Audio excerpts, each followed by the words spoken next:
Okay.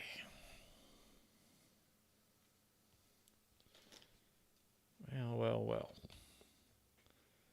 We are back again.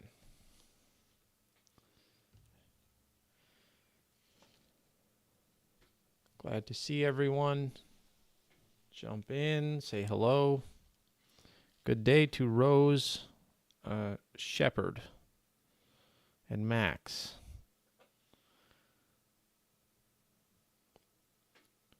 Now, the last time I talked with you guys, did I say that there was a certain topic I had in mind? Because I don't remember now if I did. Or did I just say, come back and we'll see?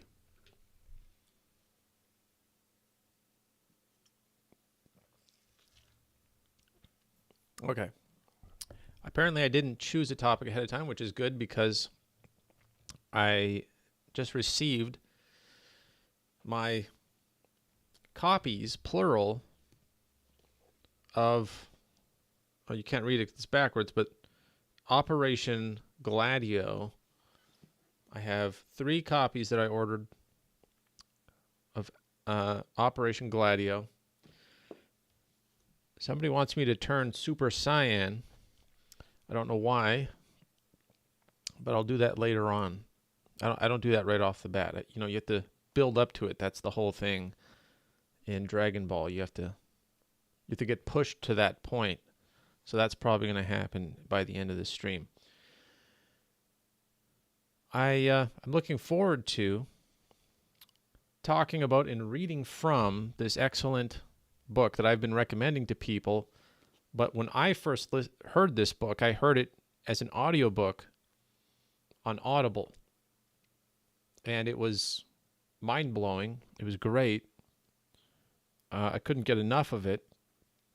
And I like it so much that I thought it would be ridiculous for me to not buy a physical copy. Because I need this in my library. I need to be able to quickly flip to a page. It's very hard to find a specific part of a book if you're using an audiobook. And I definitely wanted to reference specific parts. So if you guys are willing, I will give you a rundown of Operation Gladio, and I'm sure that's going to trigger all sorts of interesting conversations out of that. You guys can also tell me, how you're doing, and we can have some chatting along the way, but let me start off with some quotes from the back of the book, because I don't want you to think that this is some random guy's attempt at studying a complex subject like I might do, like just sort of jump in and whatever. Here's what the Washington Book Review says. Well researched, highly rich in details. It is an estimable scholarly and intellectual accomplishment which is unrivaled. Williams' work fills a major lacuna, I don't even know what a lacuna is, in the study of the U.S. foreign policy.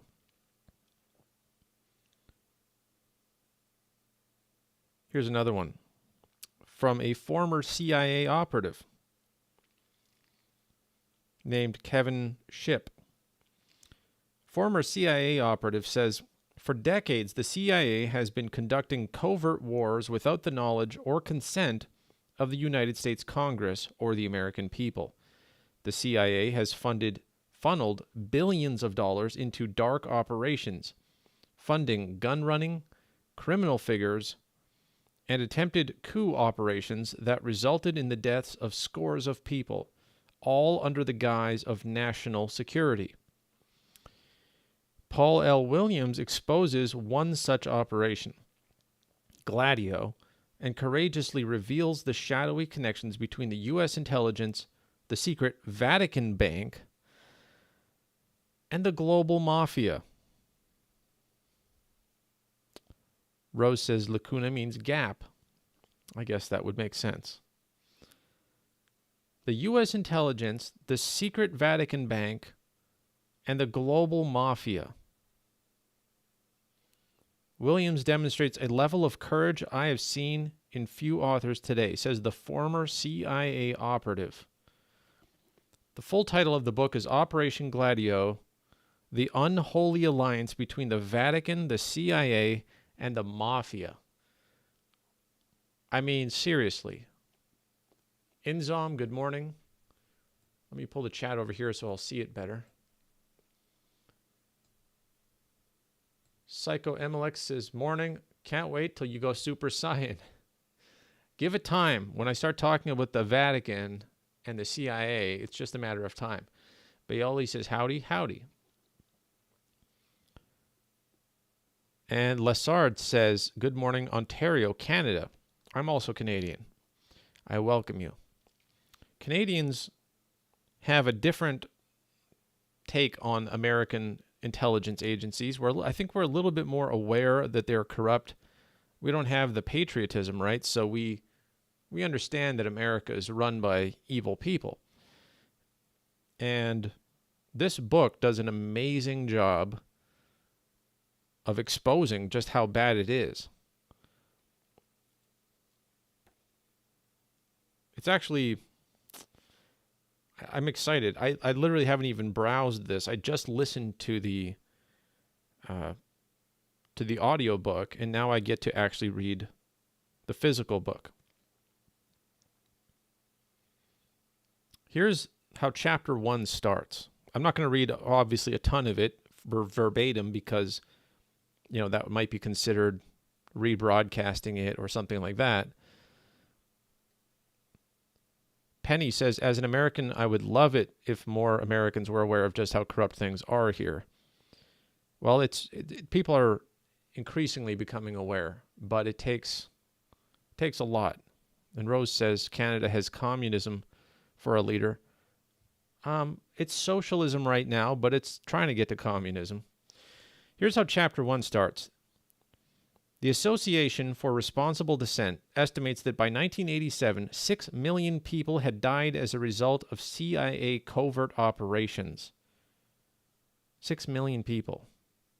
Former State Department official William Blum correctly calls this an American Holocaust. The CIA justifies these actions as part of its war against communism. But most coups do not involve a communist threat. Unlucky nations are targeted for a wide variety of reasons, not only threats to American business interests abroad, but also liberal or even moderate social reforms, political instability, the unwillingness of a leader to carry out Washington's dictates. Now we're going to get right into the image of the beast and Revelation. Even though the book doesn't, I will. And declarations of neutrality in the Cold War. Indeed, nothing has infuriated CIA directors quite like a nation's desire to stay out of the Cold War. That's from Steve Kangas from A Timeline of CIA Atrocities, published in 1994. That's how chapter 1 starts. Think about that.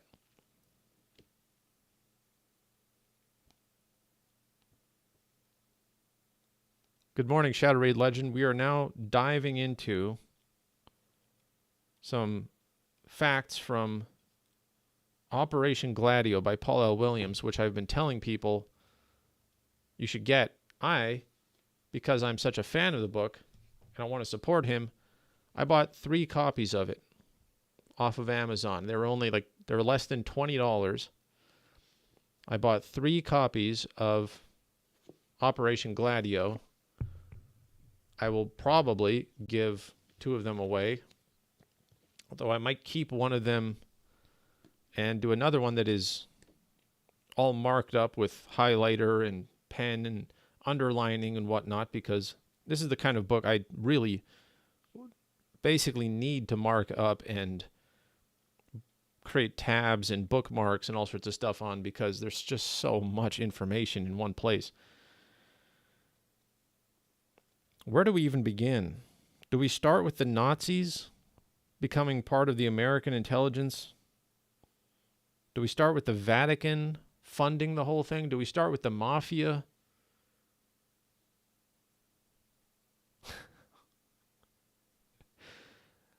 Thank you guys for the 1,000 likes already and for starting off with a bang. Good chats. Everyone's saying hello. There's so much, guys.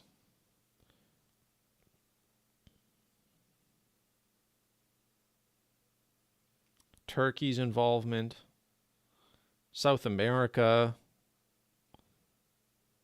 drug smuggling.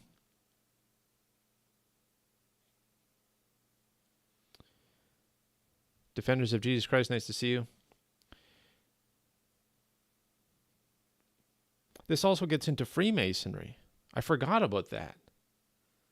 It gets into P2 Freemasonry and their infiltration at a high level of almost everything.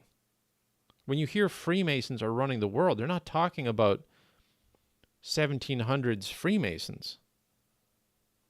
They're talking about P2 Freemasons that are documented to have been involved in Operation Gladio. Man, I forgot how amazing this book was. Let me just look at the index and see where I can jump to here, because I can't just start at the beginning. Oh, it's got a timeline. That's handy. So here's a chronology. June 1942, Pius the 12th, Pope Pius the 12th, creates the Vatican Bank. Lucky Luciano, the American mobster, is recruited by the ONI. So the Pope creates the Vatican Bank, and they get a mobster to run it or to help it. Isn't that a good thing to start with? That back in 1942, good old wholesome 1940s, what was the Vatican up to? Oh, you know, recruiting American mobsters. And that's during World War II. 1943, Operation Husky. 1945, the Fort Hunt Conference, which is the formation of Gladio. 1945, later that year, Angleton and Borghese establish Italian stay-behind units. These are Italian fascists, I believe, Nazis.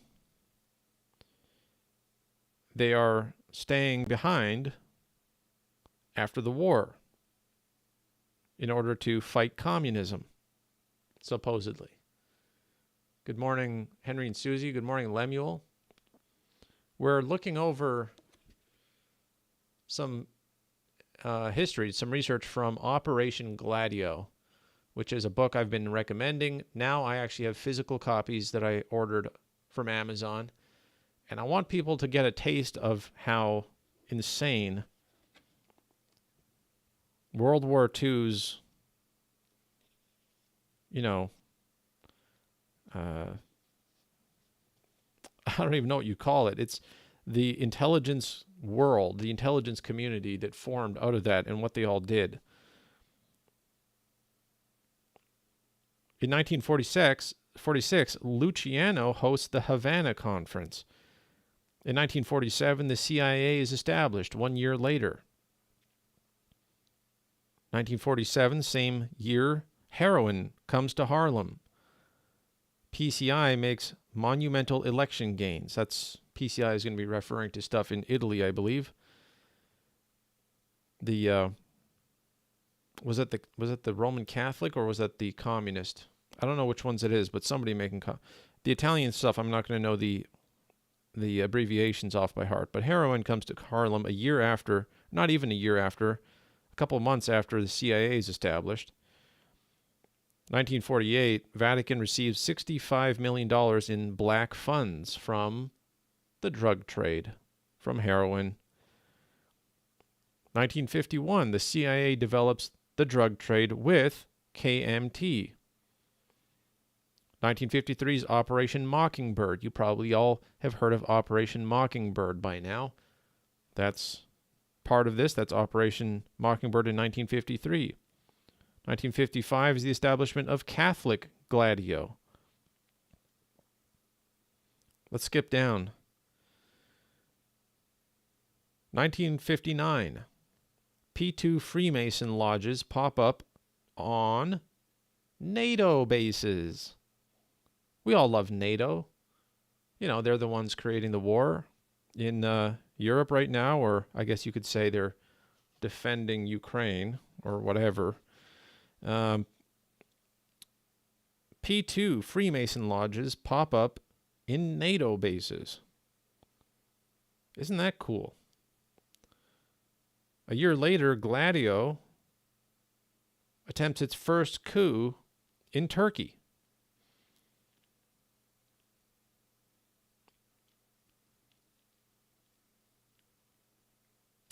I mean, guys, this stuff it's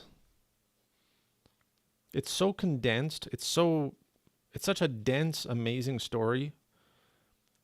It goes from 1942 to 2014. After Pope Francis. Pope Francis is in this book. I'm not lying. Pope Francis is part of the operations that American intelligence was doing with death camps in Argentina. This isn't fiction. This is a highly acclaimed, well-researched book using facts. Here's another quote from the back of the book.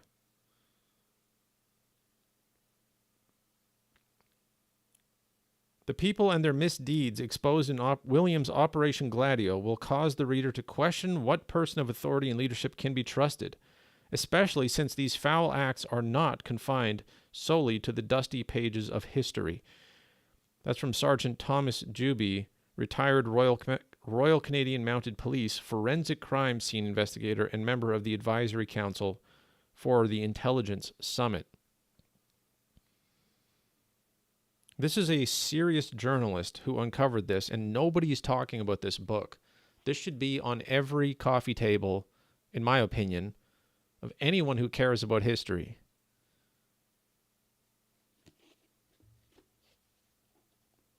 Especially American history, or South American history, or Vatican history, or Freemason history. It goes into Henry Kissinger, the assassinations of world leaders, the attempted assassination of John Paul II. You guys might remember that in 1981. The CIA funding Opus Dei. Vatican establishing the first shell company. Basically, modern corporations and how they work. Shell companies and international offshoots and stuff. That was innovated by the CIA in order to smuggle drugs around the world. And then regular corporations started to copy them. Operation Gladio basically explains how all modern politics and corporations got their start. You really don't even understand how the world works if you haven't read this. So where should we jump to? Let's start with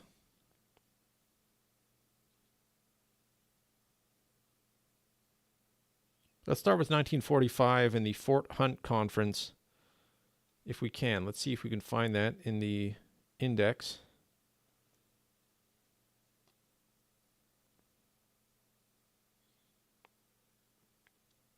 Oh, man. That's got to be pretty early on here. The Fort Hunt Conference. Here we go. I want to read part of this. And if Paul L. Williams finds out about this, forgive me for reading directly from your book. I didn't get permission first, but I am trying to promote your book. The worst fears of Allen Dulles, who was the CIA director, for the post-war period began to materialize in 1945 in February, when the leaders of the Big Three, the United States, Great Britain, and the Soviet Union, met at Yalta on the Black Sea to redraw the map of Europe. The eastern border of Germany was moved westward to the Oder and Neisse rivers, and parts of eastern Poland were handed over to the Soviets. What remained of Germany was to be divided into 4 zones of occupation, which would be administered by a council of military generals, including the French. As soon as the ink dried on the Yalta Agreement, Dulles transported Galen and his top representatives to Fort Hunt, Virginia. Galen was the Nazi... what was he? General? I believe he was a general. To Fort Hunt, Virginia, where they were wined and dined by Donovan and other U.S. officials. An agreement was reached. Galen would return to Germany under U.S. protection. This is already just the CIA director in its infancy, when the CIA was brand new, trafficking and protecting Nazis for the sake of U.S. power. Galen would return to Germany under U.S. protection to establish the Galen Organization, which would receive full funding from U.S. Army G2 Intelligence Unit resources.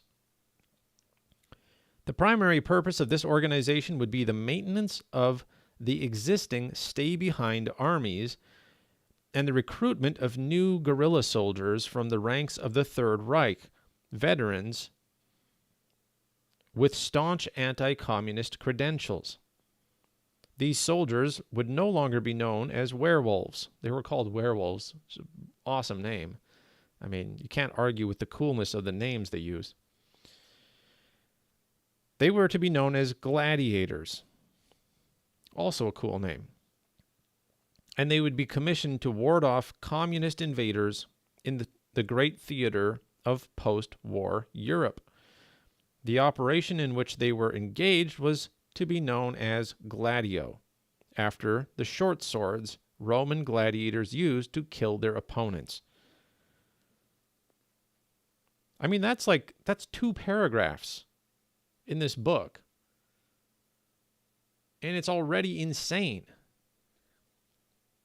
American intelligence directors recruiting Nazi generals with U.S. Army funding secretly in Europe to create an operation where Nazi veterans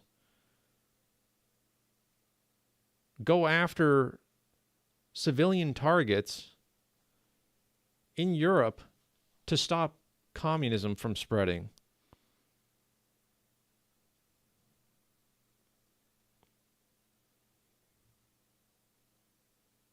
I think back then it was the OSS, but still.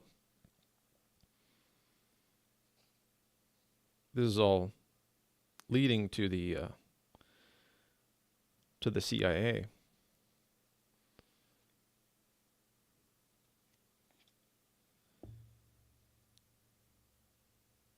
You guys have any questions? I'm not noticing any chat. We got 33 people watching, 2,000 likes. I'm like a kid, in a candy store. I don't really know where to go here.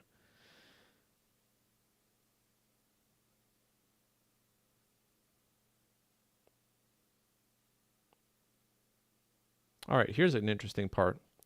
In a section titled Black Xmas,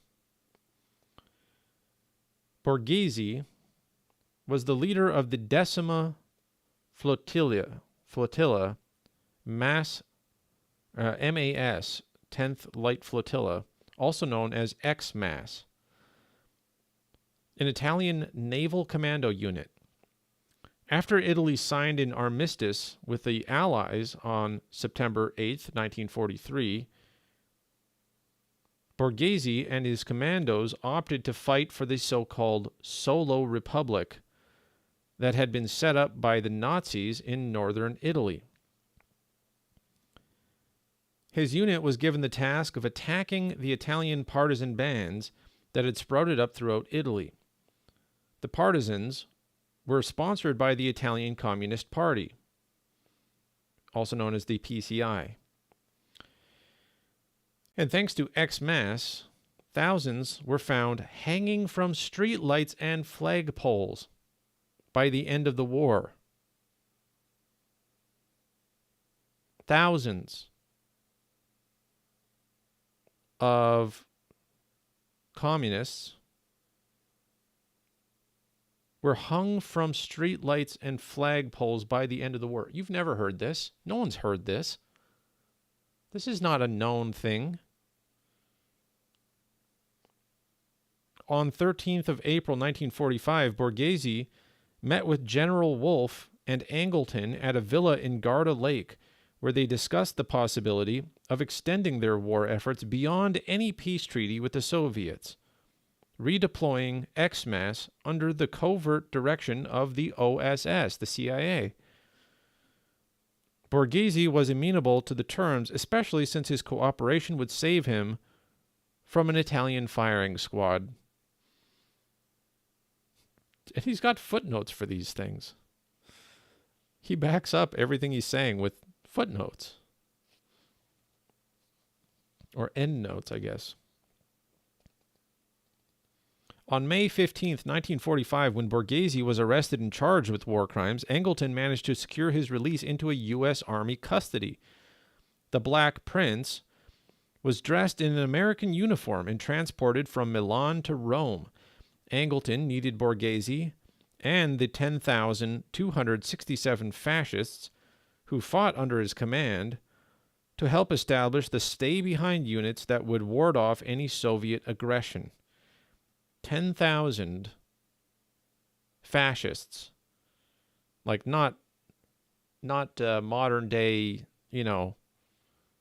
fascists that are just regular people who don't want to go along with crazy leftist agendas. Actual fascists, actual murdering soldiers who are allied with Hitler and Mussolini.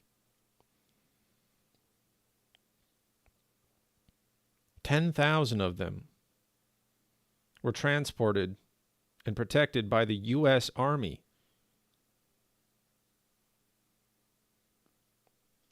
For a while, Angleton and other OSS officials, including Donovan, I believe is the head of the OSS or one of the key figures here, American, toyed with the idea of making Borghese the new king of Italy.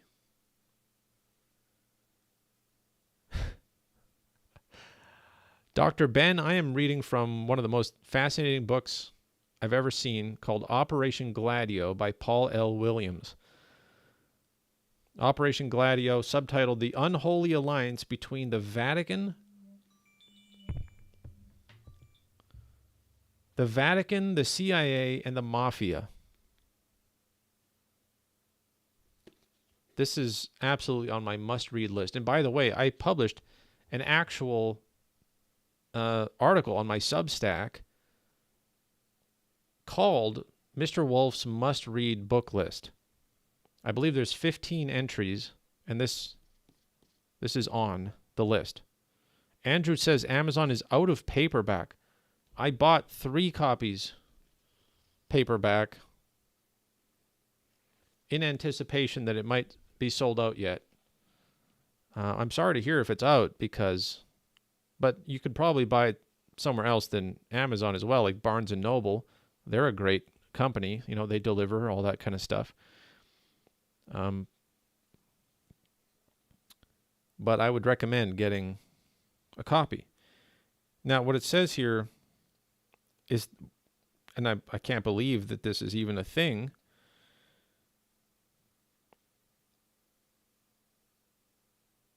Donovan and the OSS toyed with the idea of making Borghese, the fascist, the new king of Italy.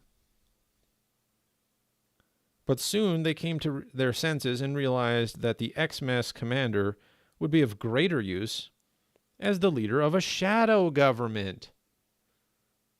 What, a shadow government? A deep state? What are we talking about? There's no such thing as a deep state. Deep state is a myth. It's a conspiracy theory. It doesn't exist. There's no such thing as shadow governments. But here's Borghese and his 10,000 fascists army being set up in Italy as the shadow government by the OSS. Tina Willis says, sold out just about everywhere on the line. Online, from what I see, I will look at local stores. I'm so interested. I've been hyping up this book since I got it. I think it's only a couple years old. It's definitely after 2014. When was it published? 2018. But I've never heard anyone hype it up at all.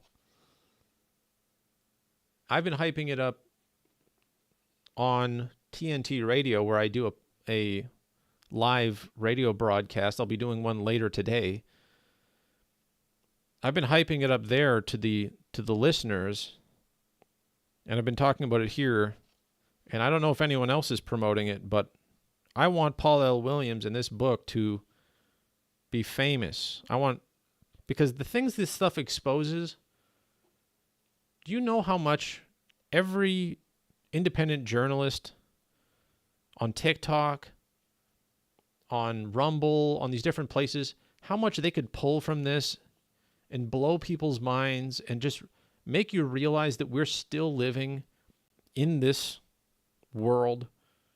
This isn't ancient history. This is how we got to where we are now. This is why the black community has epidemic drug problems. It confirms that whole thing here. The whole second chapter is called The Lucky Break, Negroes and Narcotics. It's literally the second chapter about how the CIA funneled drugs into black communities to fund their war, their illegal secret war and shadow governments around the world. Maria Anderson says, what book is this? We're talking about Operation Gladio by Paul L. Williams. Subtitle is The Unholy Alliance Between the Vatican, the CIA, and the Mafia. Here's what it says.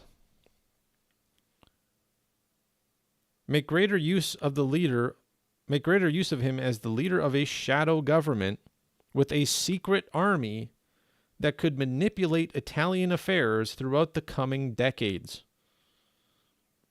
To create this government, the U.S. State Department issued a mandate by which the operational resources of the Italian police, the Italian military intelligence, and the Italian Secret Service were placed at the disposal of America. Specifically, Angleton and the SCI, which I don't have the abbreviation for right now. Let's see if it's over here.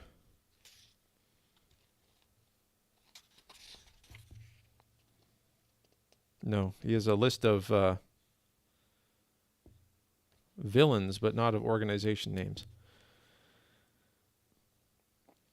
Under Borghese, the Gladio forces in Italy were divided into 40 main groups. 10 specialized in sabotage, okay? So you want to have 10 sabotage units of fascists funded by America. And, as they say here, the Italian police, the Italian military intelligence, and the Secret Service. 10 sabotage units, 6 espionage units, propaganda and escape tactics, and 12 in guerrilla activities. A special training camp for members of the stay-behind units was set up in Sardinia, off Italy's west coast. The camp, thanks to the efforts of Galen and Wolfe, was soon swarming with new gladiators from Germany, France, and Austria. By 1946, when the OSS morphed into the Central Intelligence Group, the precursor of the CIA, hundreds of Gladio units were in place throughout Europe. Absolutely insane. Bailey says, I guess messing around with international politics has always been the CIA's DNA. Absolutely. Before they were the CIA, they were working with the Nazis to control Europe. And as they said here, or they said in the initial thing I read, unlucky nations are targeted for a wide variety of reasons, not only threats to American business interests abroad, but also liberal or even moderate social reforms, political instability, the unwillingness of a leader to carry out Washington's dictates, and declarations of neutrality in the Cold War. Indeed, nothing has infuriated the CIA directors quite like a nation's desire to stay out of the Cold War. They want everyone to be part of the Cold War.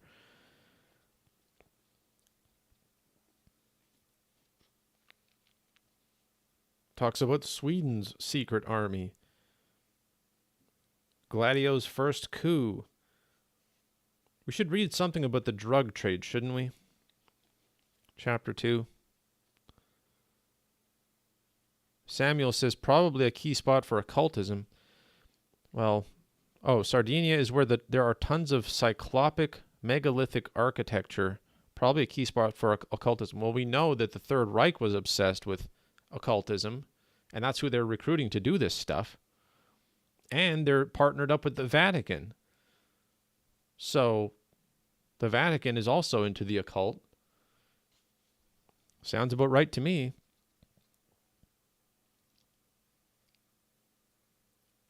Here's a quote, the opening quote of chapter 2. What cannot now be denied is that U.S. intelligence agencies arranged for the release from prison of the world's preeminent drug lord, allowed him to rebuild his narcotics empire, watched the flow of drugs into the largely black ghettos of New York and Washington, D.C., escalate, and then lied about what they had done. This founding saga of the relationship between American spies and gangsters set patterns that would be replicated from Laos to Burma and from Marseille to Panama.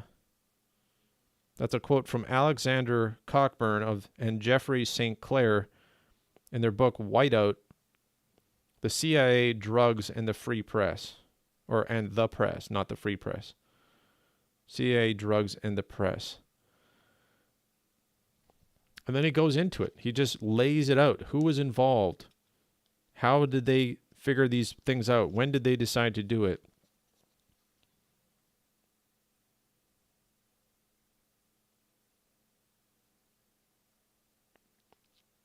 Here's a quote from Now, Valerie, we're reading from, not my book. I wish I wrote this book. I would be, I'd feel about 1,000,000 times smarter if I could write this book. This is Operation Gladio by Paul L. Williams.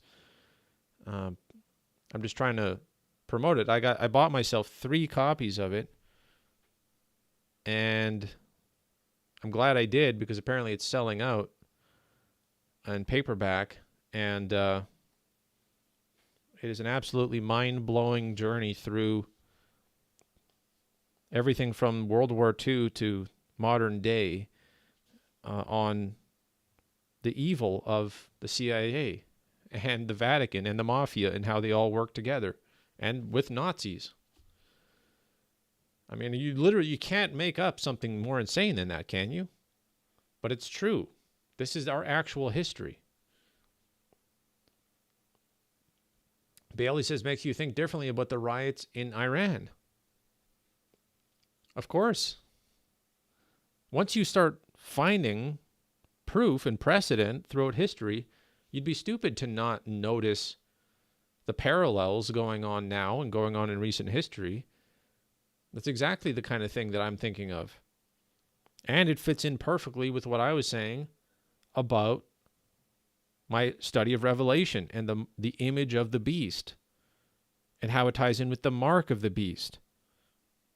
Because as you guys know, I don't think the mark of the beast is about you and me being able to buy or sell with a microchip that they want us to implant. I say that it is a system of global financial control where if you don't go along with their central bank agendas and their intelligence agencies, which is controlled by Rome, the beast, they kill you. They topple your country's leaders. That's exactly what they are saying here. And I came up with my theory before I read this book.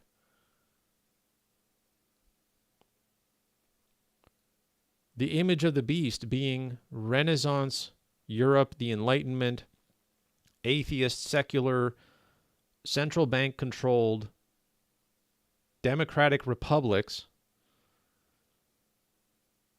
And they try to take down anything that doesn't conform to their image, to that style of government. That's what communism goes against that system, at least in theory. And what do? They topple the governments. They kill them. They make sure that that system is maintained. I'm not saying I want communism. I definitely don't. I'd probably want a Protestant monarchy if I had a choice, if I had to choose. But they want no communism. They want the image of the beast. So here's a quote from chapter 2. Donovan, Angleton, and Dulles. You guys might remember Dulles from the JFK assassination. Dulles, named after him. Donovan, Angleton, and Dulles viewed Helliwell's proposal as an unanswered prayer, selling smack to the black jazz subculture would provide the U.S. intelligence with a steady supply of revenue for Gladio throughout the post-war era. That's what they were funding. That's why the black communities got flooded with drugs. If you know any black people who have ever said that the government and the CIA was flooding their neighborhoods with drugs, they're 100% correct, especially in New York and Washington, D.C. And they did it so they could fund Operation Gladio. The Truman administration had set aside no funds for covert post-war operations in the federal budget. And cold cash, Donovan knew, would become the key weapon of the new agency he remained hell-bent on establishing as soon as he got to Washington. It alone could provide the means to purchase the services of foreign agents, foreign politicians, and foreign assassins without the approval of any elected official. They needed cash to fund their black operations, secret government, shadow government, assassin, fascist armies around the world. And in order to get the cash, they decided to smuggle drugs into black neighborhoods through the jazz scene.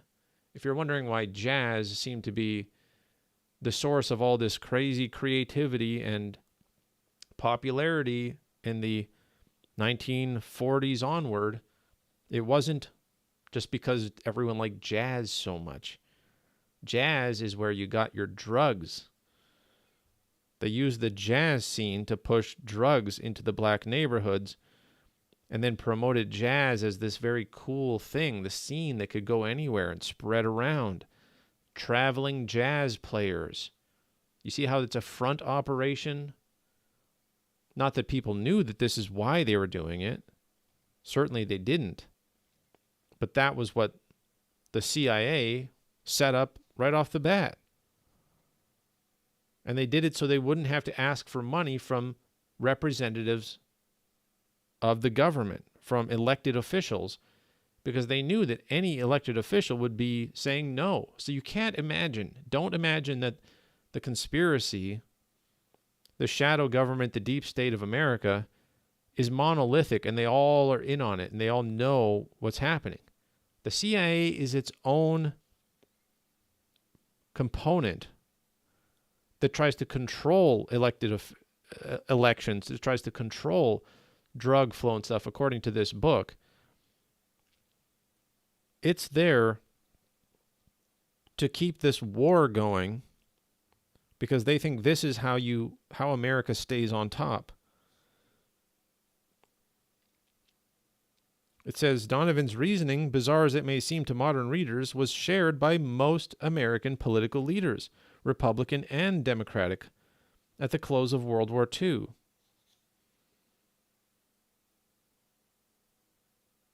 It was by any means necessary they had to stop communism, including funding Nazis to kill civilians across Europe,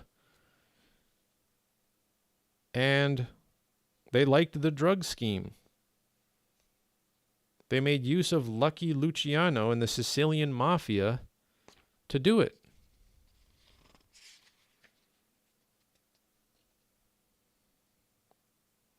Heroin, prostitutes.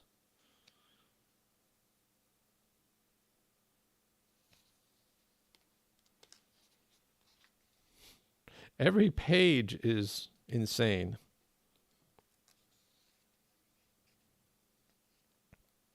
Let's skip ahead.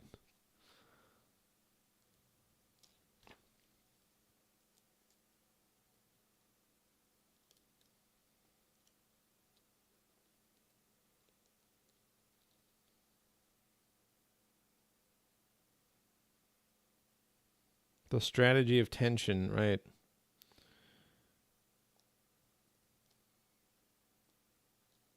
It's explaining how the CIA infiltrated communist organizations in Italy in order to encourage them to do violence, because they knew that if they encouraged violence in the communist side, they could turn the public against the communists. What do you think happens with Antifa? What do you think happens with modern attempts to reform American corporations and try to hold people accountable and all these things like that? Who funds it? Who directs it? Who infiltrates it? Who controls these things? Why is there violence? Why do they riot? Everyone hates Antifa when they see them burning neighborhoods and destroying cars and killing people and chasing people down the streets. It's terrible for socialists and left-leaning people.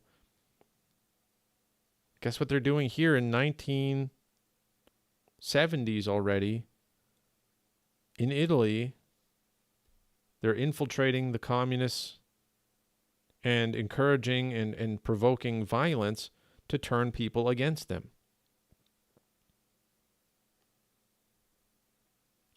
Defenders, you say their website still redirects to the White House. Whose website?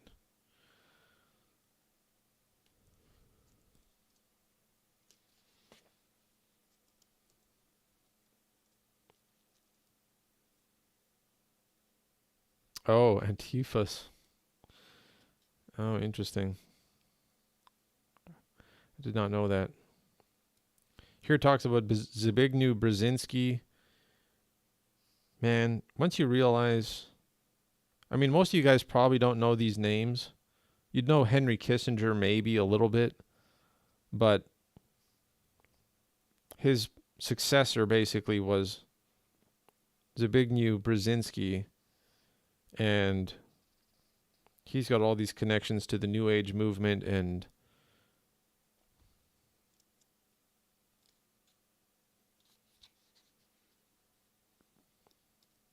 Gladio south of the border.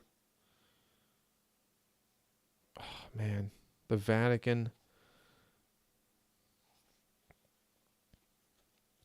Debbie says, more closely to us today, could they be doing the same thing right about the abortion riot? Yeah, I think anytime anytime American people try to get together and oppose something that's like, part of the depopulation scheme or part of something like that, you at least have to consider this history. For you guys who just tuned in, this is Operation Gladio by Paul L. Williams. The unholy alliance between the Vatican, the CIA, and the Mafia. God Love says, nothing new, still doing the same thing. Evil peoples, the elites are wicked. Let me just talk a little bit about the Vatican side of things, right? I think we have to.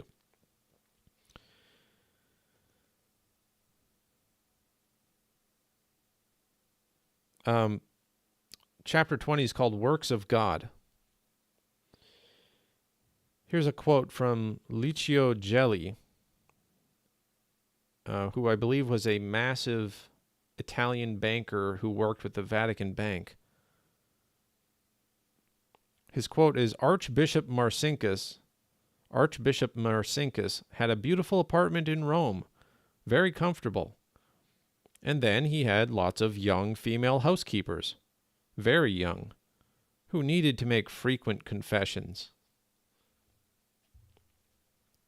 This archbishop in Rome. Very young housekeepers who needed to make frequent confessions. And that's being said by a huge banker for the Vatican. What do you think the connections are?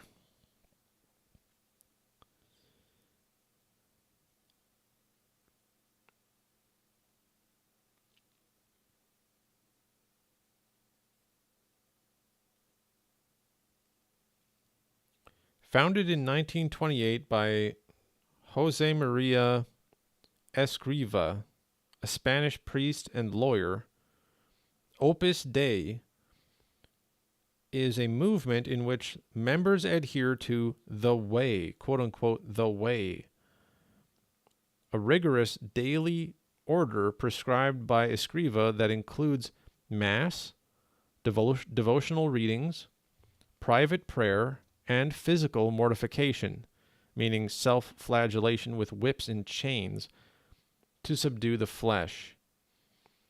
The numeraries, single lay members within the order, make a commitment to celibacy and live within centers. They maintain private sector employment and donate their income to the movement, opting to live on a modest stipend. Their supernumeraries are married couples who maintain the way together within their private domiciles. The movement also includes associates, single people who cannot live in centers because of their other obligations, such as caring for their elderly parents, and cooperators, single or married individuals who contribute a lion's share of their income to Opus Dei, but have not yet adopted the divine vocation of spiritual daily regimentation. Despite Opus Dei's espousal of intransigent obedience to the Catholic doctrine, the movement violates a cardinal tenet of canon law by remaining a secret society like Freemasonry. Opus Dei does not publish its membership lists and members according to the movement's 1950 constitution. They're forbidden to reveal their adherence to the movement without the express permission from their superiors. So just another example. We talk about Jesuits, we talk about Opus Dei. They're connected to drugs. They're connected to mafia. They're connected to intelligence agencies.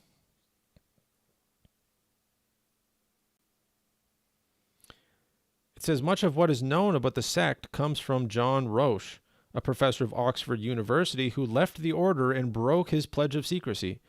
In an essay titled The Inner World of Opus Dei, Roche writes, internally, it is totalitarian and imbued with fascist ideas turned into religious purposes, ideas which were surely drawn from the Spain of its early years.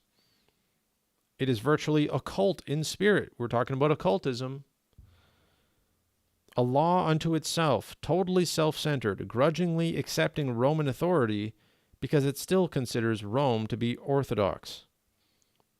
By 1984, when the reparation was made, Opus Dei had become a $3 billion enterprise. By 1984, $3 billion, that's a lot of money in 1980s currency. Opus Dei, the secret society of all these powerful people connected with the CIA, is a $3 billion enterprise controlling 600 newspapers. What? Nobody has ever told me this. Why doesn't anyone know this stuff? Opus Dei controlled 600 newspapers, 52 radio and television stations, 12 film companies, 38 news agencies. Prominent Americans who became affiliated with the movement included CIA Director William Casey, William Simon of Citicorp Bank, Francis X. Stankert of the Chase Manhattan Bank, and Sergeant Shriver, former Democratic candidate for vice president.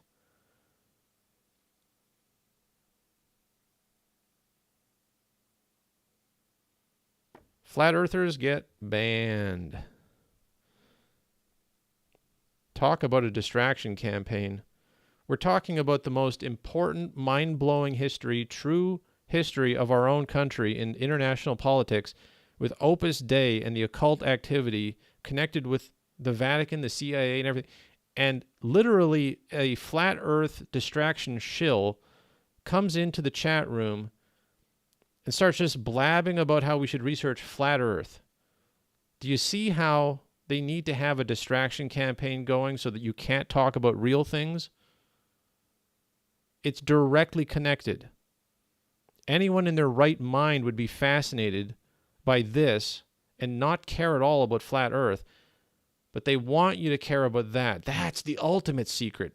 That's the real secret. No, stop talking about real things. Stop talking about Jesuits. Stop talking about Opus Dei. Stop talking about the CIA. Just talk about flat earth and New Age crap. That's the big secret they're trying to hide. The Arctic ice wall. Antarctica. Why don't we obsess over Antarctica 24 hours a day? It's a distraction campaign.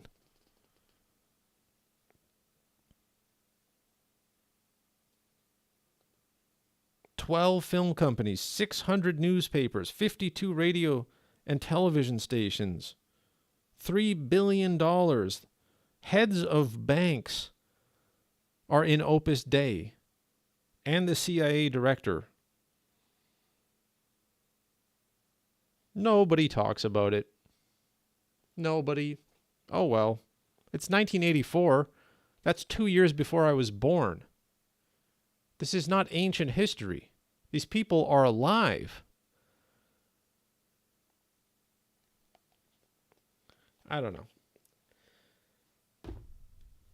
Guys, Jesus is God, deal with it. That's a pretty good name. Says, can you make a video about what you are reading? I think I absolutely should, and I can, and I am excited to do some of that, because almost every single page in this book, I'm not even exaggerating, has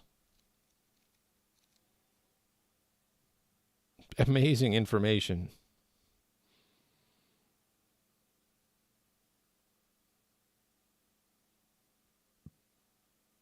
It gets into Turkey.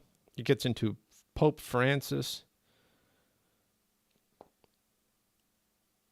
It gets into how they had to go and start killing off their own members because people were finding out too much.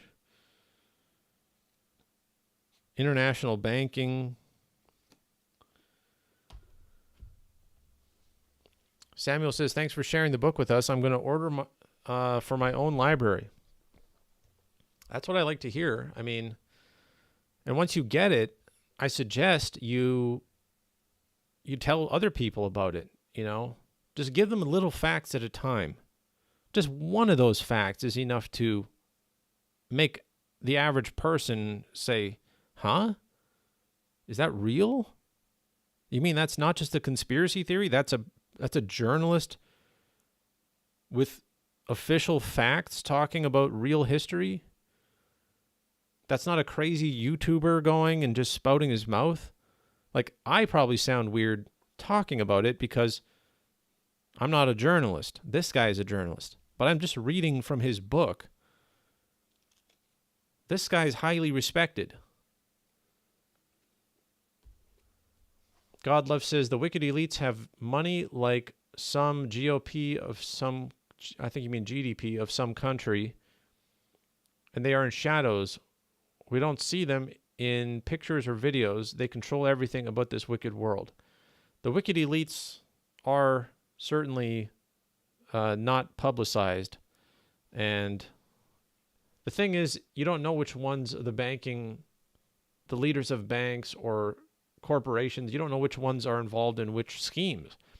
A lot of them are involved in different schemes, and they're not all tied in with Operation Gladio, but some of them were, some of them weren't. And so this is where a journalist really needs to come in so that we're not just talking in generalizations all the time. We can actually say specific things about specific people and point to a source. That's what I would like to see, is this source of this book being used to inspire YouTubers and TikTok creators and different people to delve into this and then just, give us your take on it. Point out what you find interesting. Imagine if black creators and black radio show hosts and podcast people and everything read this and understood from a good modern source. The black people have been saying this, rap music and stuff, they've been saying this for a long time, how they went and pushed drugs into the communities. But I don't remember them ever saying why, what the money was used for, and who was really doing it, and when that plan was created, and all these details that back up everything they've been saying and pays it off. And you can see the connections to the Vatican and to, all these other things. Shadowraid Legend says it's the chessboard. King and queen are ruling and merchant classes. I think I saw somebody's video about the whole chessboard metaphor, and I thought it was pretty cool. I don't know how much I certainly wouldn't pretend that the chessboard itself is the reason why they do things the way they do, or the source for why they do things, but it seems to be a good analogy in some ways. We've been going an hour. I don't want to go much longer reading from it because I feel bad that, there's a point at which you're infringing on copyright or whatever it is. You can't just, read somebody else's entire book online. But I've been picking little snippets here and there, and hopefully that's okay. And maybe we could switch to something else, maybe something related to that. Or we could just do a couple of other questions before I jump off. I will be on TNT Radio later today as part of the Hervoy Morich show. That's the professor I've talked about before. If you guys are on YouTube, you can actually see my link tree. I just have my link tree pulled up here, and I don't think I have TNT Radio in my link tree because it's just individual episodes. But if you go to my Discord or my Telegram, you can find me. I usually link the episode in my Discord channel or my Telegram channel. And so today I'll probably be talking a little bit more about this book there. Bailey says, so the drug busts down are just a way to eliminate the competition. I think you're right. I think that's, not only the competition, but internally. That's the thing about all of these things. Within a secret society, they're all stabbing each other in the back. It's not even the competition as in a separate whole organization. It's within their organization. They need to stop people from exposing what they're doing, or somebody's screwing up and accidentally exposing something, and they can't be relied on anymore, so they kill them there. And they're consolidating power all the time into the most ruthless hands who are going to actually get the job done. And that's what happens between competitions. They shut down things, but also within the organization. Samuel Melton says, I'd recommend The Dying Citizen. I will quickly look that up.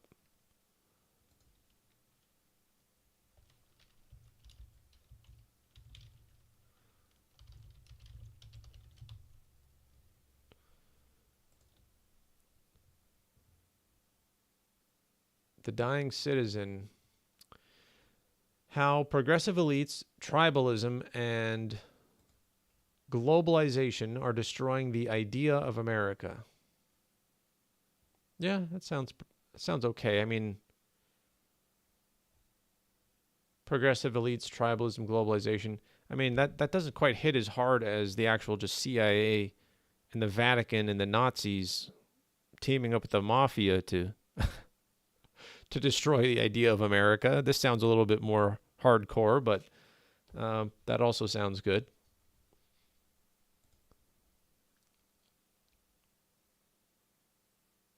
God Love says, can we talk to you in website? If you mean Linktree, it doesn't have a way to talk to me directly in Linktree, but it has links to my Telegram and my Discord.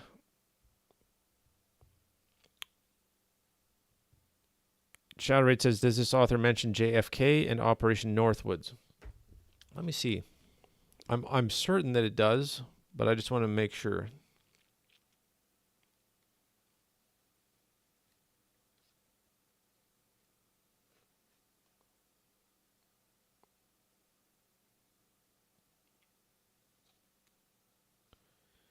Let's see.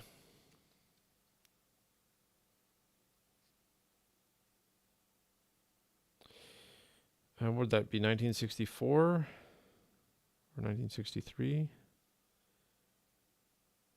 It's not listed on his timeline.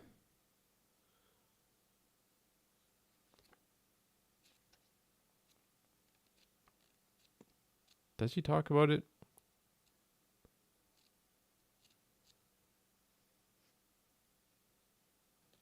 He talks about other assassinations for sure. A lot of it's in Italy.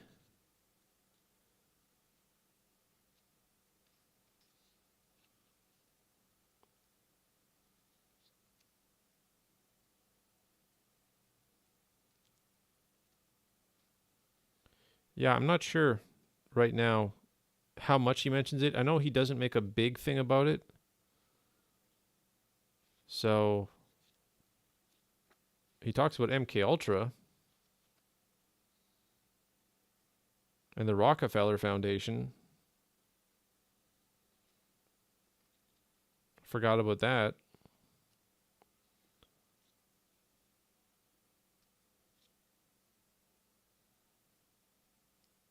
The CFR, Council on Foreign Relations.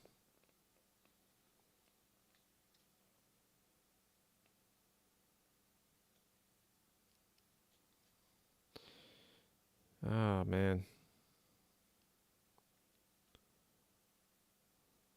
Yeah, I don't think he makes a big deal about JFK. Still very much in the same line of thinking here, though. Yeah. I think he's trying to stick within that particular train of thought. And of course, JFK was talking about getting rid of the CIA. I mean, I think basically when you read this book, you realize how much all major politicians who tried to make change had to butt up against this system, the deep state, the shadow government, whatever you want to call it, the CIA. And so there's a difference, although it's not too different, between the Pentagon, the State Department, and the CIA. The CIA has a part of it that is ultra evil and ruthless. And then they basically have to try to get around elected officials and investigations and use parts of the Pentagon, but they can't get all of it because there actually are separations between these things. Godlove says, what is Telegram or Discord? It's not Morse code. It's not that kind of Telegram. It's an app. You can get it on your phone. If you look up Telegram, you can get it on your phone or your computer. I have it on both. Discord is the same thing. It's a chat room feature. It's the ability to follow somebody, kind of like Twitter. That's what Telegram is more like, except it's within a program, not just a website. And then Discord is a chat room as well. I would suggest to people, if you want to stay in touch with me, talk to me, go to my Linktree /Wolfpox, and go visit it and see what it's like. I mean, we have discussions. Shadow Raid Legend is there. We have discussions there, and we talk about the Trinity. We talk about biblical questions. Sometimes it inspires discussions here on the channel or on the live studies. There's lots of things we talk about there. Guys, we might cut this one a little bit short. It's an hour and 11 minutes. I definitely want to talk about Operation Gladio, and I feel like I did that. And I can see the people who are trying to go out and see if it's available in different places. I can't do much more with it now without just reading, too much of it. I don't think that would be appropriate. If somebody wanted to promote my book or one of my books, I would have no problem with them reading parts of it, but you can't do too much. Debbie says, good morning. So we can shift gears to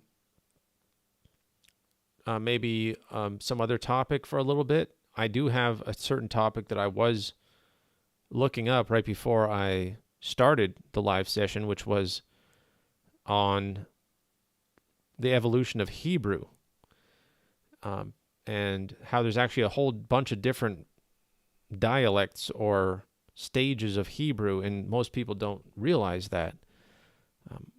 So I feel like I'm getting close to figuring out exactly how that evolved, but if you guys want to, we could look that up for a little bit.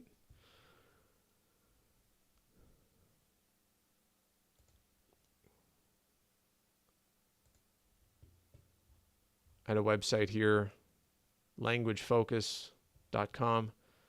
How different are modern Hebrew and biblical Hebrew? The idea that modern Hebrew is a quote-unquote revival of biblical Hebrew, I don't know what to make of that yet. It's very hard to believe, and I know some people have basically said that it makes no sense and it's fake, that modern Hebrew is more Germanic than it is Hebrew, and that it uses Yiddish and European and Germanic language, but claims to be old Aramaic and Hebrew. I don't know what to make of it.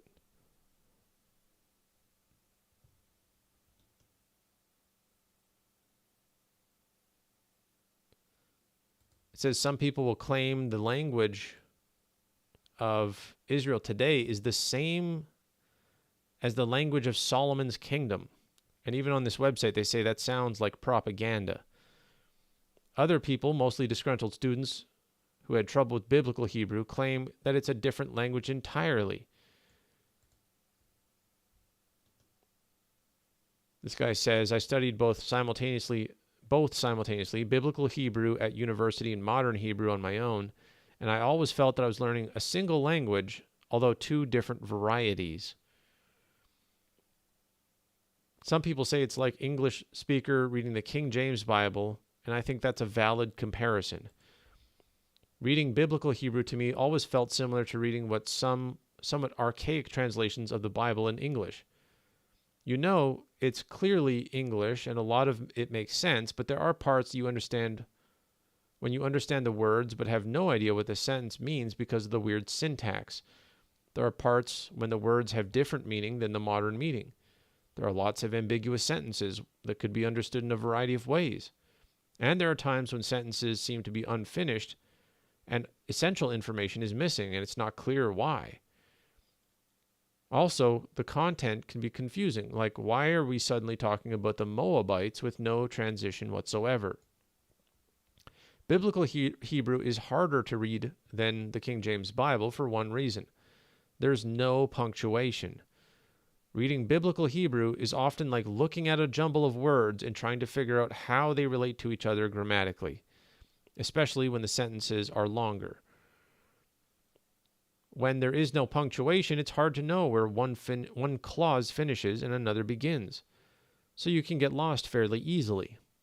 Modern Hebrew has been standardized in terms of syntax and punctuation, and it's much easier to look at a sentence and know how the words relate to each other. So modern Hebrew still doesn't have vowels, is that right? I guess they use different markings for the sound. User 20 says, what's the best study Bible to use? I don't know what you mean by study Bible. If you mean a Bible that has a bunch of commentary in it, I don't know, because I haven't used the study Bible in a long time, and the one that I had, I no longer trust. I use the New English Translation. It's the NET with full notes. Now this is mostly language and translation notes. It's not a study Bible, but it does have notes in there that will help remind you about who characters are and the last time they were mentioned and some of the concepts of what they're trying to say. You can go back to something like, Genesis. And I like to show this off. Genesis, you have here this little square at the top. That's the text of the Bible.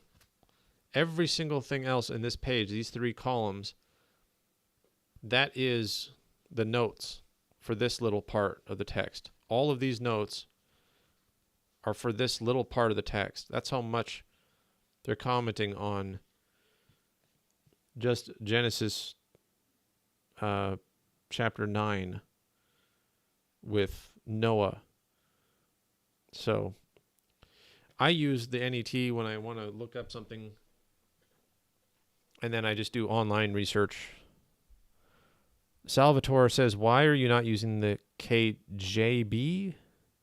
I think you mean the KJV, the King James version.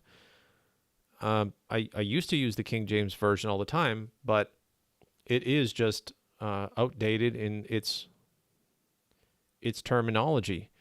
There are parts of there in the New Testament, for example, where the people who are writing are talking about Spain and Italy, but they didn't call it Spain and Italy in the King James. So you're reading about what sounds like a foreign country, but it's actually Spain and Italy. And modern translations will just use Spain and Italy in there because that's what we recognize. So it's just easier to understand what they're talking about.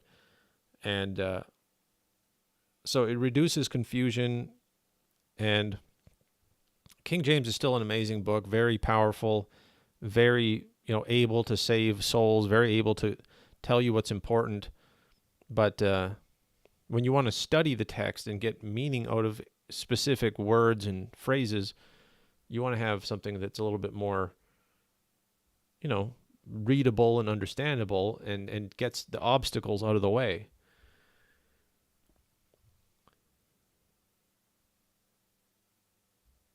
Now, what I'm curious about here with Hebrew is who came up with the modern Hebrew and when and why?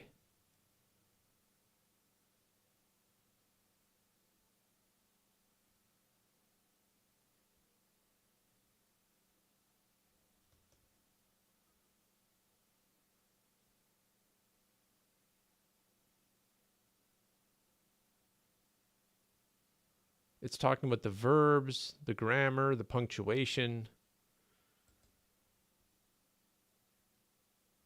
It says there are significant differences, but most literate native speakers of Hebrew can read biblical Hebrew and understand it. That is impressive. And that means it is the same language. So it's not a hoax. It's not fake that they were recreating or reviving ancient Hebrew. It's just a different dialect, I guess you could say.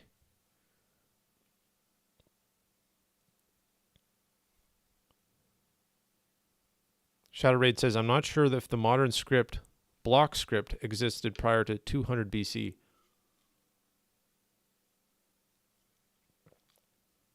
I think what you're referring to there is late biblical Hebrew. I have an article here. What is late biblical Hebrew? There's a essay on this, but I don't have access to it because I'm not a student or whatever. It says late biblical Hebrew is the literary language preserved in the post-exilic books of the Hebrew Bible. It differs from literary Hebrew of the First Temple period. Classical biblical Hebrew. So there's a difference between classical biblical Hebrew and late biblical Hebrew.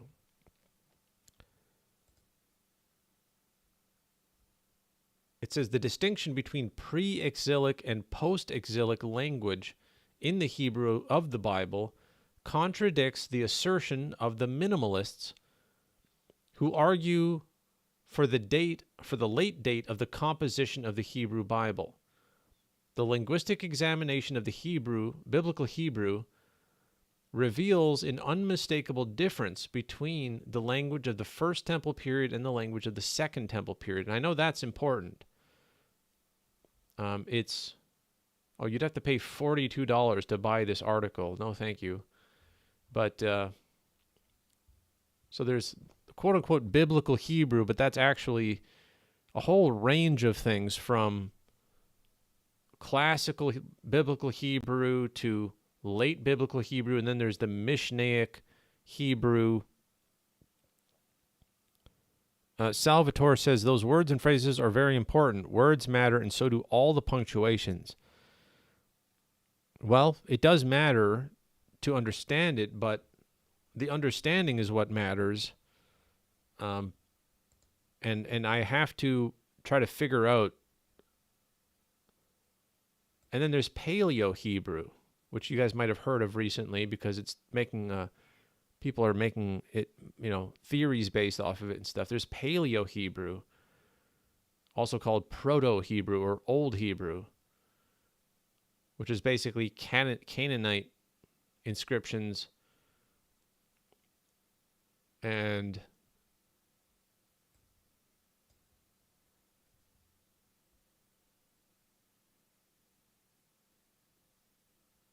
let's see.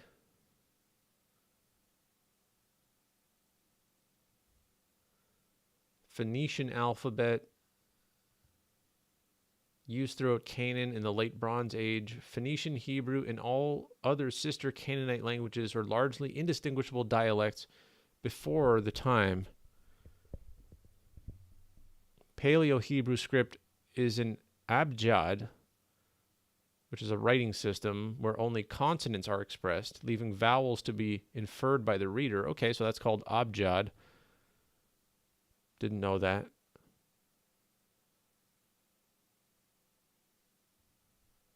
Paleo Hebrew script is an abjad of 22 consonant letters, exactly as other Canaanite scripts from the period.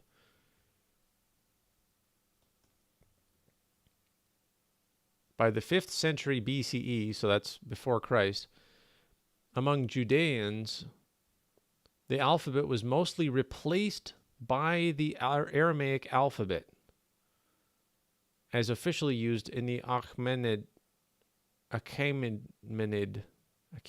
don't know how to pronounce that yet. The Jewish square script variant, now known as the Hebrew alphabet, evolved directly out of the Aramaic script by the 3rd century BCE. By contrast, the Samaritan alphabet used by Samaritans is an immediate continuation of the Proto-Hebrew script without intermediate non-Israelite evolutionary stages.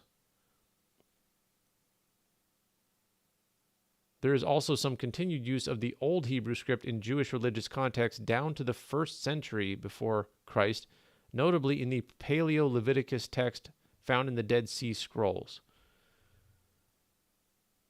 So, really, when you say Hebrew,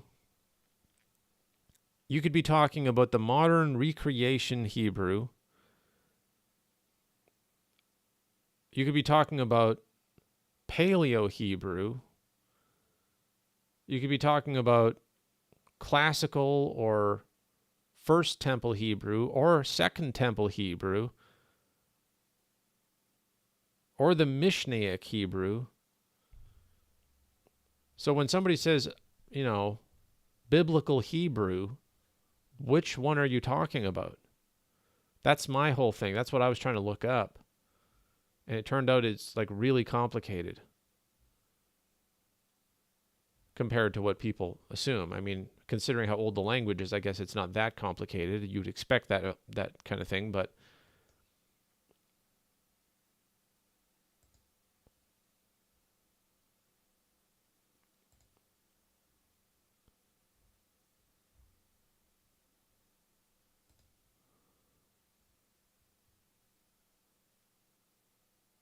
I heard somebody say that Paleo Hebrew and Hebrew itself doesn't come from Phoenician.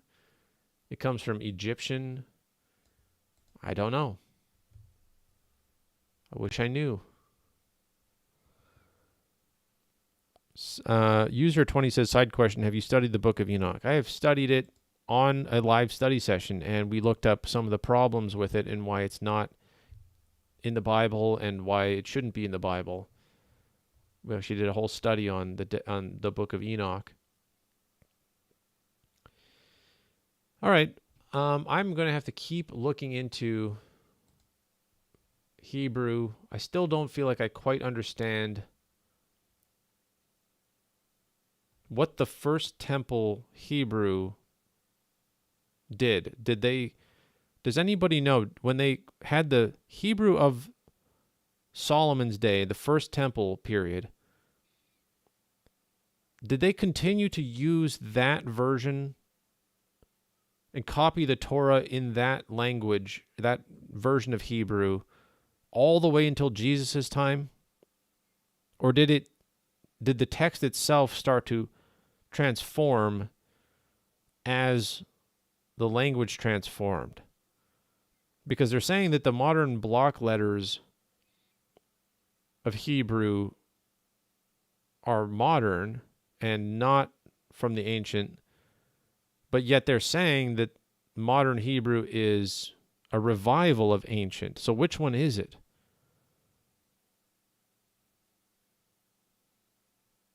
I don't understand. And I also don't understand if modern Hebrew has any vowels in it.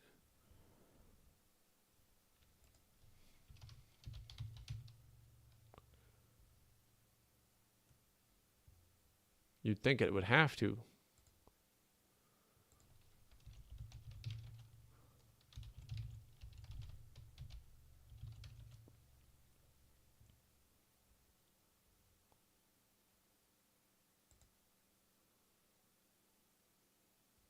As opposed to English, French, and German or other Indo-European languages, Hebrew doesn't have vowels as part of the alphabet system.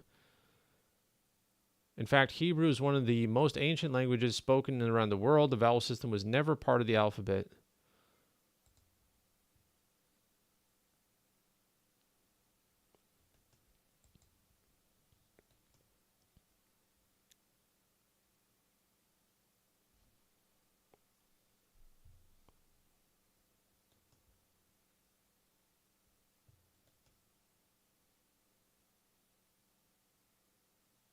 Okay, but yeah, then they added vowels later.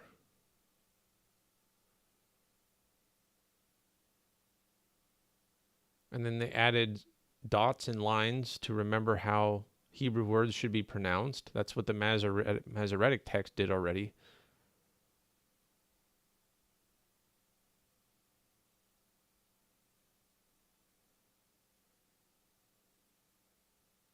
I don't know. This sounds like a joke article.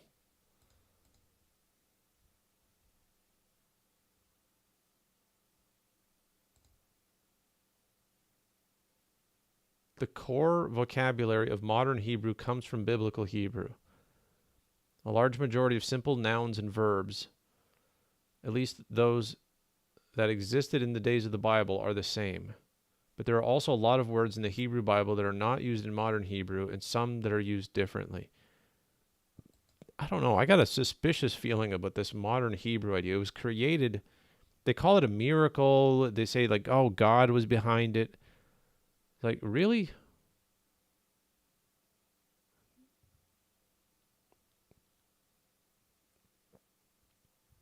I don't know. I saw a website that was saying that modern Hebrew is basically, and I don't know what the difference is between Yiddish and modern Hebrew either, or where the influences came from. I feel like I'm hearing different extreme propagandas that it's all fake. You know, the modern Hebrew is basically a hoax, and it's just Germanic with, you know, some Hebrew lettering. And then I'm hearing the other side saying it's a miracle from God, and it was just suddenly this miraculous thing that basically popped out of nowhere, and suddenly people started speaking Hebrew again like it was ancient Bible times. It's like, neither of those sounds real to me.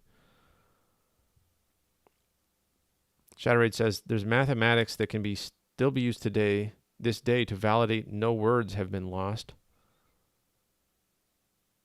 I think they maintained the first temple Hebrew for copying at least the Torah. Something about patterns that were understood to validate the letters were all there. From my own studies, stuff like that makes interpretation difficult. Yeah, but there's so many, you know, there's different sides that have their own biases when they talk about this stuff. Like, you start to get into numerology and this sort of, you know, worship of the Hebrew language instead of worship of God. And there's suddenly people telling you that every letter in the Hebrew Bible is magical and perfect when it was originally would have been written in Paleo Hebrew. It wouldn't have been written in the language, the type of Hebrew that we have today, or that, you know, they had at the time of Jesus, or even at the time of the Babylonian exile. It would have changed by then. And no one uses the Paleo Hebrew. So what about that? I don't know. It's like no one can just have a straight discussion of it.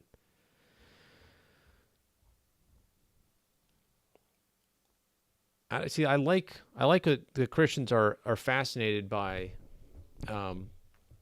Hebrew and how it changed and how it, you know, the fact that we can still go back and we can trust that the text wasn't changed and all these things. But I'm currently trying to sort out, what would Moses have written, and would it have looked different than what Solomon had? And would it be different than what Ezra had? And would that be different from what Jesus had? And I know the language, you know, like they're saying, it's like reading Old English versus New English. You can still read it, but it's not fluent. It's not the thing that you're normally writing and reading. But they kept it around. But they didn't keep the Paleo Hebrew all the way till Jesus' time. And I don't think anyone pretends that they were using Paleo Hebrew all the way till Jesus' time. So something changed along the way. And when did they compile the books into the Torah? And was that done with classical Hebrew of Solomon's time? It seems like it. Because that article was making a difference between late Hebrew and classical Hebrew. Shatterade says, I really want to learn enough Hebrew to get by so I can better understand for myself. I guess, I mean, that would be really cool. I first want to just understand how, you know, how the story of Hebrew gets sorted out.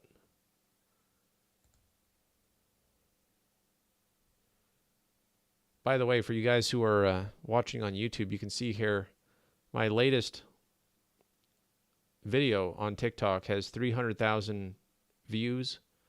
It's about the North American Union and them trying to recreate the North American Union, or rather create it for the first time. Mexico, Canada, and the United States merging together. I'm glad that video is going viral. It's getting 300,000 views. I just put it up yesterday or the day before. And people are sharing it. They're liking it.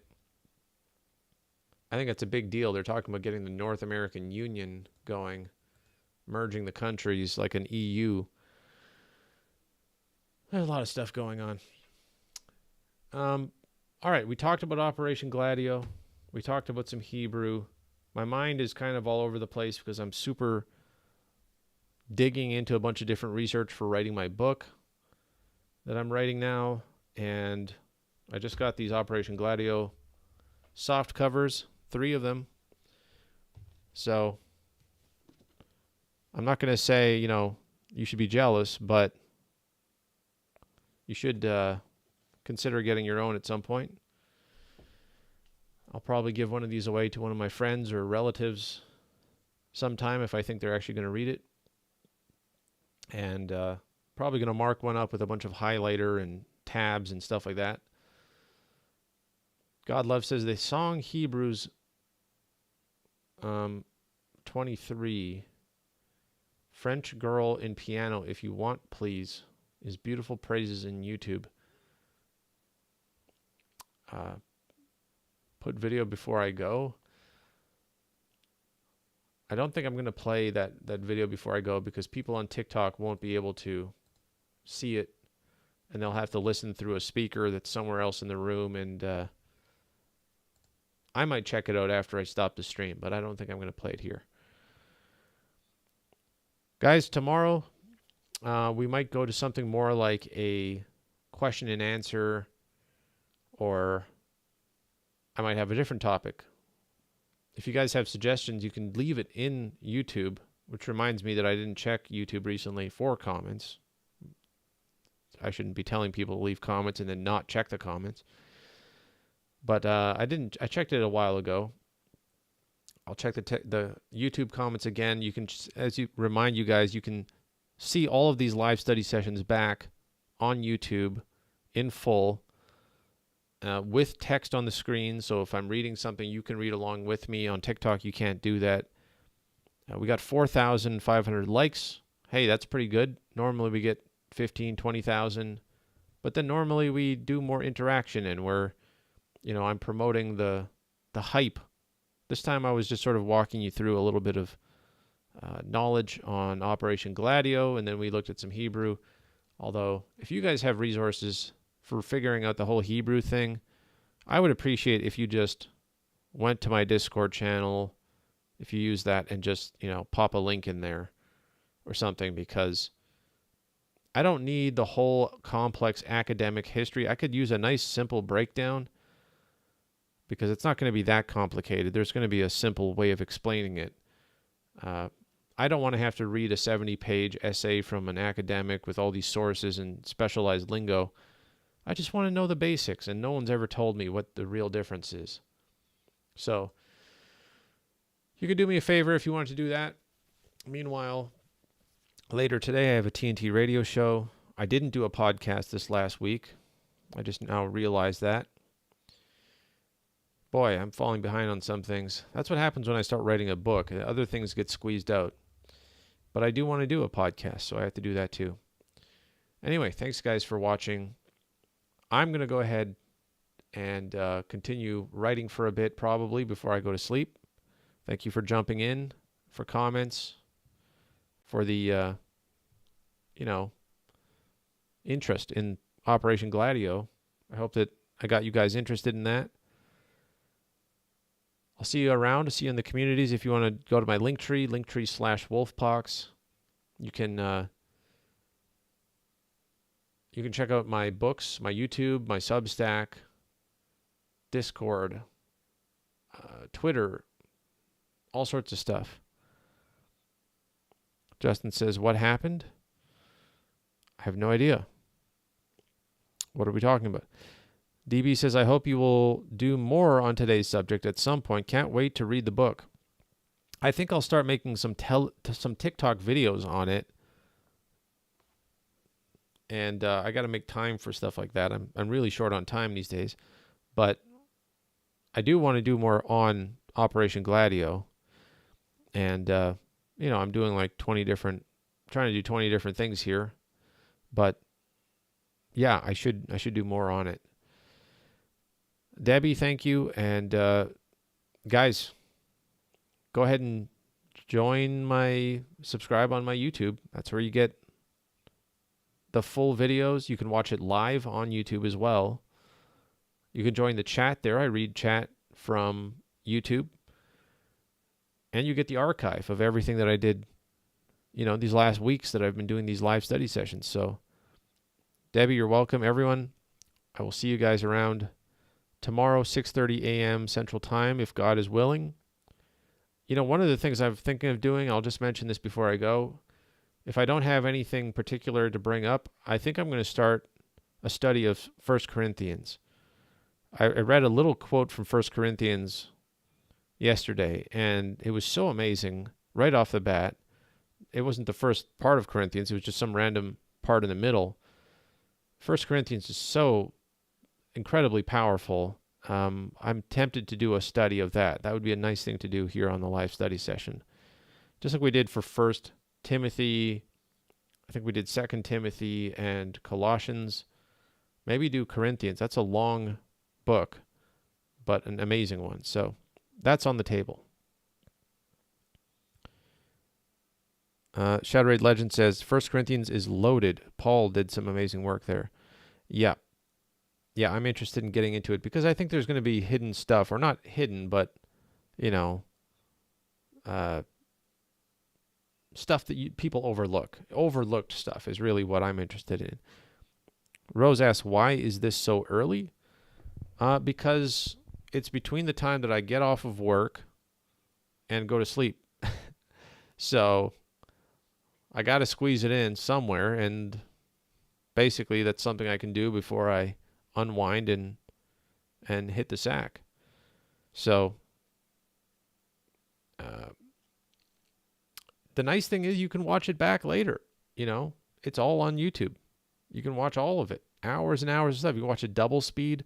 I talk slowly sometimes. You can go watch it back there. It's convenient for me, and it's convenient for you because you can go and check out anything you missed. You can jump in the last 10 minutes here and then go and watch half an hour here or there on YouTube. I wouldn't even be doing this if it wasn't all archived on there because, it feels like if you just do a live stream and it all gets lost, you might have to, repeat yourself later more than if it's an archive. And I can say, go watch that episode on the Book of Enoch. And we already did one on the Book of Enoch. So I know it's not live if you're watching it back, but you can leave comments, and that's cool too. But yeah, the live is where you go and you actually get to interact. So anyway, thanks for showing up today at this time. It's Monday to Thursday. God willing, we're going to keep doing it. I appreciate the support. Rose asked, did you write before doing this? I was up all night like I always am because I work night shift, and I was off, so I decided to write basically all night. And then 15 minutes before the live started, I realized I had to get ready for it and stop writing. So I have like 40 tabs open that I was trying to do research on and write stuff, and then, jump on the live and start talking about Operation Gladio. All right, guys, I enjoyed it. I'll see you again. Thank you guys on YouTube. God love. Thank you for all showing up and for trying out your English on me. Says, I need more, Terry Wolf. Forget it. Forget your sleep for us. No can do. This guy needs sleep. That's how I that's how I can get up and do another day. So I'll go enjoy that. You guys enjoy your day, and hopefully we'll meet again.